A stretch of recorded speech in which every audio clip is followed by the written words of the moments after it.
let's have a discussion on all these branches one by one. The first is medical application of biotechnology, or something that is called as red biotechnology. Now, under red biotechnology, we are looking at the different ways in which biotechnology can be used in the medical field or in the healthcare sector. So the first way in which we can use it is gene therapy. Now, what is the meaning of gene therapy?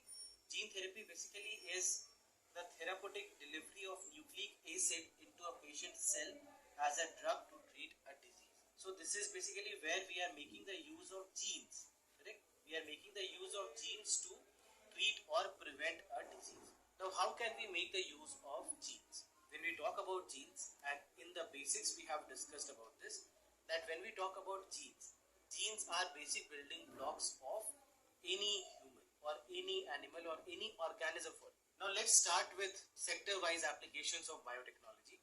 The first is the medical application, which, as we discussed, we denote as red biotechnology. So red biotechnology is anything related to the medical field or healthcare sector. So the first thing that we can do is gene therapy. Now what is the meaning of gene therapy? What do we do in gene therapy?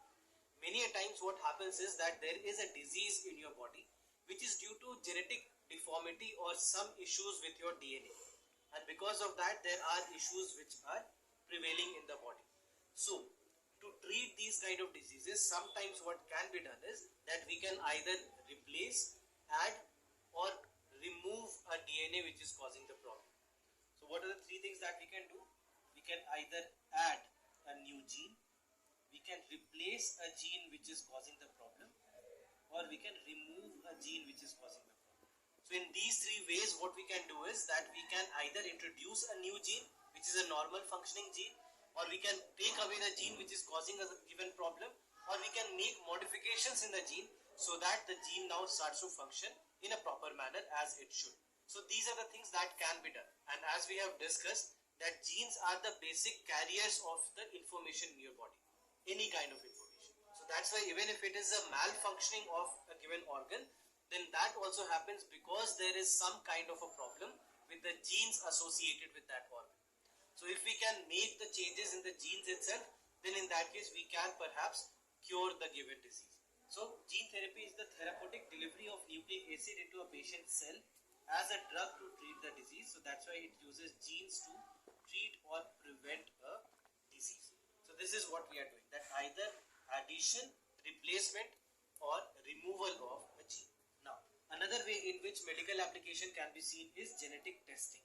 So genetic testing is basically to identify any kind of change that would happen in a gene, a chromosome, or a DNA. So for that, the genes will be tested, and if we come across any kind of a problem, we can actually identify the changes. So identifying the changes in the chromosomes, genes, or proteins. So now what happens is, through genetic testing, we can actually come to know about any kind of, let's say, relation or any kind of change between two different kinds of genes. So for example, it can confirm or rule out a suspected genetic condition or help determine a person's chance of developing or passing on a genetic disorder. So that's why this is how genetic testing can be helpful, that we will be able to understand any modification or change in a given genetic segment. Then after that you have pharmacogenomics. Now here you have two words, pharma and genomics. So when you are mixing the pharmaceuticals with genetics, you are calling it as pharmacogenomics. Now this becomes a very crucial application of medical biotechnology, because through pharmacogenomics what we are doing is that this is, as we discussed, is a combination of genetics and pharmaceuticals. So what we are trying to understand is that how do our genes respond to a given medicine, or how do our genes respond to a given medication or any treatment. Because if we understand how our body responds or how our genes respond, then in that case we can understand how the medicines have to be made, how to make more effective medicines so that they can help us treat the disease or any kind of problem in a much better manner. So that's why pharmacogenomics analyzes how a genetic makeup affects an individual's response to drugs. So on the basis of the response, we can make better drugs, we can make more effective drugs, we can make drugs which are responding faster. So all these kind of avenues are open when it comes to pharmacogenomics. So that's why it deals with the influence of genetic variation of drug response in patient by correlating gene expression with efficacy or toxicity of the drug. So we try to understand the relation between the drugs and our body's response to those drugs, our genetic response to those drugs, so that better medicines can be manufactured. The next application is drug administration. Now we have just discussed about pharmacogenomics. So in pharmacogenomics we are talking about a combination between understanding of genetics and understanding of pharmaceuticals. So here we take it one step further and we come to the sub branches of pharmacogenomics. So when we talk about pharmacogenomics, we are broadly talking about genetics and pharmaceuticals. So here one of the ways in which pharmacogenomics can be helpful is through biopharmaceutics. Now what do we do with biopharmaceutics?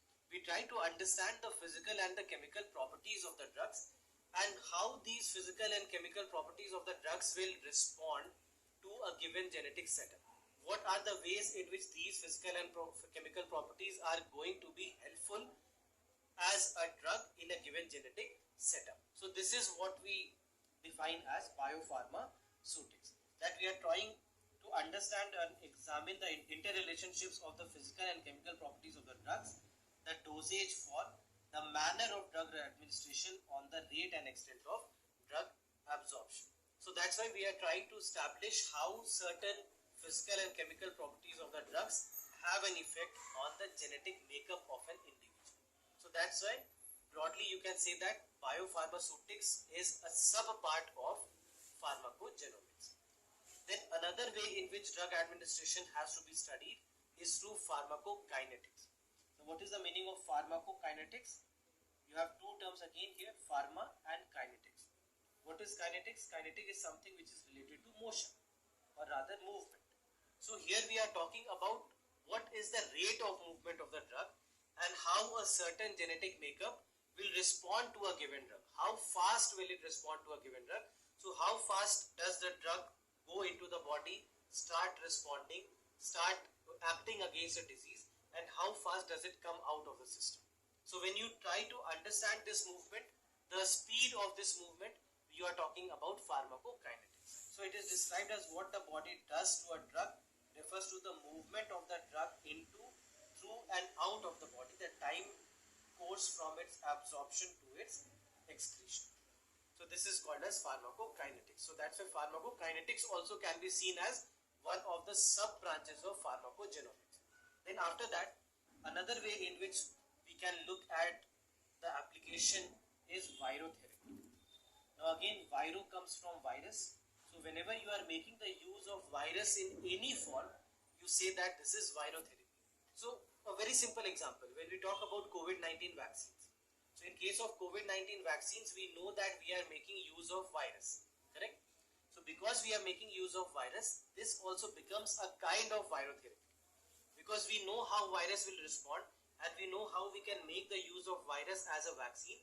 That's why this becomes virotherapy, another way in which application of biotechnology can be seen.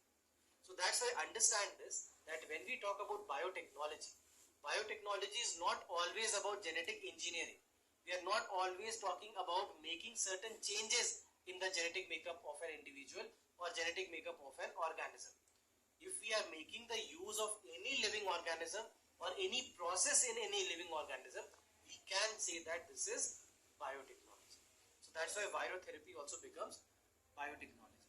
So sometimes viruses are also genetically modified to treat diseases. That we can make the use of genetic engineering also, but we may or may not use genetic engineering. It's not important that only if genetic engineering is used, then only we can say that it is biotechnology. There's nothing like that. If any living or a process in a living organism is being used, then in that case it becomes biotechnology. Then after that, in insulin. So now when we talk about insulin, we know that many a times the diabetic patients will need extra insulin from outside. So because we are making the use of a protein from outside, insulin is a kind of a protein and enzyme. So that's why we are saying that this is also a kind of biotechnology. So insulin is required by diabetic patients to remove excess sugar from the blood.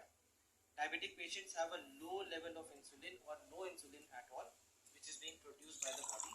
Therefore, they need external insulin to control the blood glucose levels. So that's why this, because you are providing a protein from outside, this also becomes a kind of biotechnology. Then after that, vaccines, and something which we have seen through the COVID times, that the development of vaccine could happen because we understood how the pathogen is working and how we need to act against this pathogen. So better understanding of biotechnology, better advancements, or a large amount of advancements that we have seen in the field of vaccine development has helped us in creating the vaccine within a year. Normally you would see that vaccine development happens over years. It takes more than 5 years, 10 years, maybe 15 years. Leprosy vaccine, for example, in India was developed over almost 35 years of time. Correct? But the advancements of biotechnology now has helped us to make a vaccine against COVID-19 within a year, and which is remarkable because the way in which the pandemic has developed, the way in which the unfortunate events and unfortunate things have been seen in the world, if vaccines did not come on time as quickly as they started to come, it would have been a disaster for the world. It is a disaster, it has been a disaster nonetheless, but we would have seen a more difficult time if vaccines would not have developed on time. So this vaccine, because it is using virus, because it is many a times using a living virus, sometimes dead viruses also, so that's why it is also a kind of biotechnology. So through biotechnology, scientists and researchers can quickly pinpoint the precursors or markers that cause severe illness and disease. As a result, they can synthesize vaccines quickly against any dangerous pandemic sickness. So this is what we have seen in case of